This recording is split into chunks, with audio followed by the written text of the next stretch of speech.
வீட்டிலையே சாம்பார் பொடி நான் அரைச்சி அதில் நான் சாம்பார் பண்ணியிருக்கேன். அதுக்கு தேவையான இன்க்ரீடியன்ட்ஸ் எல்லாமே என்னுடைய வீடியோவில் நான் கொடுத்துருக்கேன்.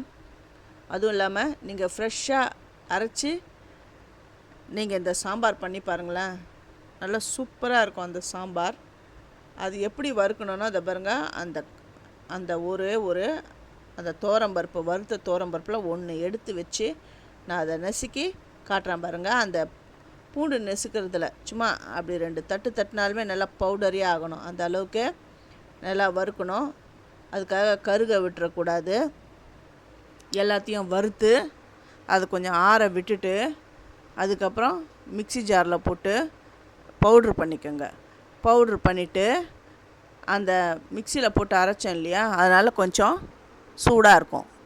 அந்த ஹீட்லாம் போகிற அளவுக்கு அது நல்லா அதை பரத்தி விட்டுடுங்க. அந்த ஹீட்டு போனதுக்கப்புறம் ஒரு பாக்ஸில் போட்டு வச்சுக்கோங்க.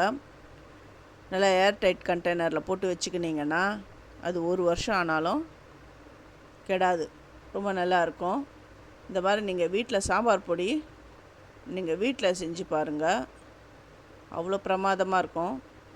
நீங்கள் ரொம்ப அதிகமான குவான்டிட்டியில் வேணும் அப்படிங்கிறவங்க எல்லாத்தையும் நல்லா வெயிலில் காய வச்சுட்டு அந்த பொருட்கள் எல்லாம் நம்ம என்னென்ன ஆட் பண்ணுறோமோ அந்த பொருள்லாம் கொஞ்சம் லைட்டாக வறுத்துட்டு நீங்கள் மிஷினில் கொடுத்து அரைச்சி எடுத்துன்னு வந்துடுங்க.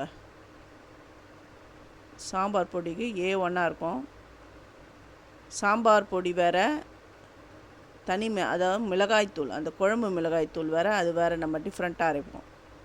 நம்ம சாம்பார் பொடியில் கடுகுலாம் நம்ம சேர்த்துலாம் அரைக்க மாட்டோம். ஆனால் குழம்பு மிளகாய்த்தூள் நம்ம பண்ணும்பொழுது அதுக்கு கடுகு அப்புறம் சோம்பு அதெல்லாம் நம்ம சேர்ப்போம்.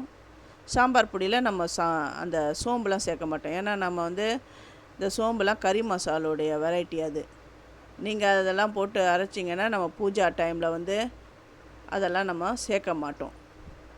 பாருங்க, சூப்பரான சாம்பார் பொடி ரெடி ஆகிடுது. இந்த பூஜா டைமில் நம்ம ஃப்ரெஷ்ஷாக தான் சாம்பார் பொடி பண்ணி நம்ம அரைச்சி பண்ணுவோம். சாம்பாரும் இதில் பண்ணிட்டேன். இந்த வீடியோ ஃபுல் வீடியோ என்னுடைய சேனலில் இருக்குது, நீங்கள் போய் விசிட் பண்ணுங்கள்.